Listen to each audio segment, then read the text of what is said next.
अक्सर ऐसा होता है कि मुनाफा कमाने की खुशी से कहीं ज्यादा निवेशकों को पैसा खोने का डर सताता है। और जानते हैं, यही डर आगे चलकर एक बहुत बड़े अफसोस की वजह बन जाता है। और यकीन मानिए, ये अफसोस उस छोटे मोटे नुकसान से कहीं ज्यादा महंगा पड़ता है। तो आज हम म्यूचुअल फंड इन्वेस्टर्स के लिए इसी मानसिकता को समझने की कोशिश करेंगे कि कैसे छोटे नुकसानों को झेलना सीखना ही असल में वेल्थ बनाने की असली चाबी है। तो चलिए इस बात की तह तक जाते हैं। एक सवाल है जिस पर हर निवेशक को जरूर सोचना चाहिए। ज्यादा दर्द किस बात में होता है? एक छोटा टेम्पररी लॉस झेलने में, या फिर एक बड़े मुनाफे को हाथ से निकल जाने देने के परमानेंट अफसोस में? सच तो ये है कि इस सवाल का जवाब ही इन्वेस्टमेंट की दुनिया में कामयाबी की कहानी लिखता है। इस बात को और अच्छे से समझने के लिए चलिए एक कहानी सुनते हैं। एक इन्वेस्टर, रमेश की कहानी। ये एक ऐसी कहानी है ना, जिससे शायद बहुत से लोग रिलेट कर पाएंगे।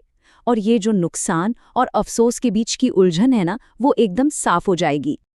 तो हुआ ये कि रमेश ने एक म्यूचुअल फंड में पैसे लगाए। कुछ टाइम बाद मार्केट गिरा और उनका फंड भी नीचे जाने लगा। अब जाहिर सी बात है, अपने इन्वेस्टमेंट को लाल निशान में देखकर उन्हें डर तो लगना ही था कि कहीं और ज्यादा पैसा ना डूब जाए। ये एक बहुत ही कॉमन सिचुएशन है ना? उनका पोर्टफोलियो सीधा 10% नीचे चला गया। अब ये जो 10% का नुकसान था ना, वो उन्हें हर दिन चुभ रहा था। तो बस डर के मारे और ज्यादा लॉस से बचने के चक्कर में उन्होंने अपना सारा इन्वेस्टमेंट बेच दिया। उन्हें लगा कि चलो एक बड़े नुकसान से तो बच गए, पर क्या सच में ऐसा था? और यहीं कहानी में असली ट्विस्ट आता है। रमेश के बेचने के कुछ ही महीने बाद मार्केट ने जबरदस्त वापसी की। उनका फंड न सिर्फ रिकवर हुआ, बल्कि 25% तक बढ़ गया। अब जरा सोचिए, ज्यादा तकलीफ किसमें हुई होगी? उस 10% के टेम्परेरी लॉस में, या फिर 25% का मुनाफा हाथ से निकल जाने के अफसोस में? जाहिर है, अफसोस का दर्द कहीं कहीं ज्यादा बड़ा था।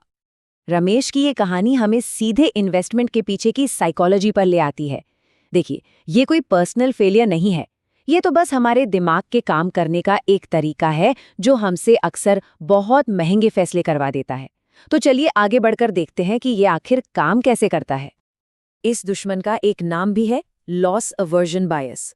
स्टडीज ये बताती हैं कि 100 रुपए खोने का जो दर्द होता है ना, वो 100 रुपए कमाने की खुशी से लगभग 2 गुना ज्यादा महसूस होता है।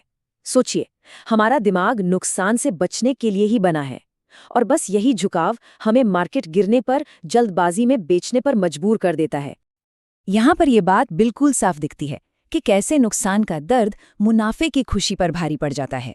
ये जो 2:1 का रेशियो है ना, यही वो चीज है जो इन्वेस्टर्स को उनके लॉन्ग टर्म गोल्स से भटका देती है।